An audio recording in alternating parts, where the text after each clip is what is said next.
82년에 남편하고 같이 그죠? 징역 네. 15년 그때 받지 않았습니까? 네, 단군 이대 최대 금융 사기 사건이라고 알고 있는데 네. 전두환 정권 시절에 대통령 친인척 이 장영자 씨의 남편이 이철희 씨라고 중앙정보부 네. 차장이었어요. 네. 그 지위를 이용한 것 같은데 무려 7천억 원대 엄사기 사건을 벌였고요. 당시 7천억. 예, 이 사건으로 수많은 기업이 도산을 하는 그런 안타까운 사건이었어요. 네, 뭐 지금의 7천억도 큰 금액인데 네. 80년대 7천억이면 어마어마한 액수죠. 7천억이면요. 당시 우리 대한민국 정부 예산의 10%에 해당하는 예산이에요. 정말 어마어마한 예상이죠.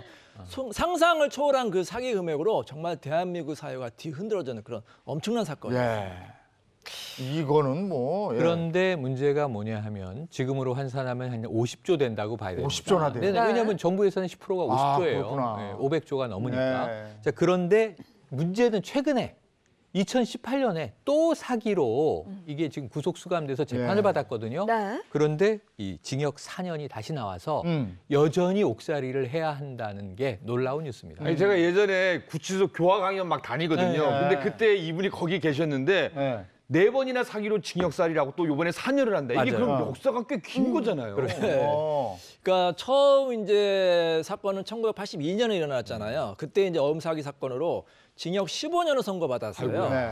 근데 이제 1992년에 가석방이 됐습니다. 근데 이제 2년 후에 1994년에 140억 원대 차용 사기를 또 벌인 겁니다. 그래서 징역 4년이 선고됐고요. 근데 98년에 광복절 특사로 나왔는데 2000년에 또 220원대 국권 화폐 사기 사건으로 맞아요. 이거 유명했죠. 예, 국권 징역 앞에. 15년이 선고돼서 네. 2015년에 석방이 됐는데 또 최근에 2020년에 네 번째 사기 혐의로 징역 4년이 선고됐죠. 맞아요. 그러니까 네. 이 사람은 거의 인생의 절반을 교도소에서 보냈다 이렇게 보시면 돼요. 어우, 야. 대체 어떤 사람이에요? 자세히. 그러니까 사실은 네. 이 장영자 씨 본인보다 네. 그 남편의 위세, 아까 이철이라는 네. 이름이 네. 등장했는데 이 사람이 중앙정보부 차장 출신인데 네. 이 대기업의 차장이 아니에요. 네. 중앙정보부 차장이면 네. 바로 중정부장 밑에 차장인데 이게 차관급이죠? 사실은 방첩부대 군인 출신인데 아. 차관급 맞습니다. 예, 예. 그런데 그냥 차관이 아니라 네. 정권을 쥐락펴락하는 네. 나는 새도 떨어뜨리는 그러다 보니까 결국 정계 핵심 인물인 남편의 위세를 이용해서 네. 이러한 대규모 사기를 벌인 게 아닌가 네. 해서 당시에 파장이 아주 컸습니다. 근데 저는 그게 좀 이제 사기를 4번 이랬잖아요. 그러면 이게 중과 적용되지 않아요? 4년이면은 좀 덜 받은 거 아니에요? 그렇죠. 이건 거의 상습범이라고 하잖아요. 네. 그러니까 이 사람의 직업은 거의 사기예요. 직업이. 나와서도 사기하고 나와 또 사기치고 사기치고. 그러니까 법원이 보기에도 이 사람은 교화의 그런 가능성이 없구나.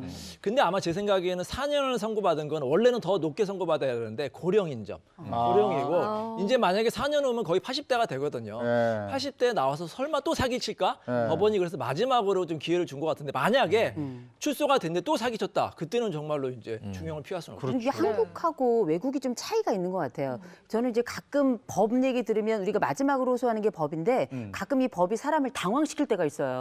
지금 같은 경우도 벌써 4번째라고 하지만 워낙에 큰 규모가 계속 연속적으로 있었던 네. 거잖아요.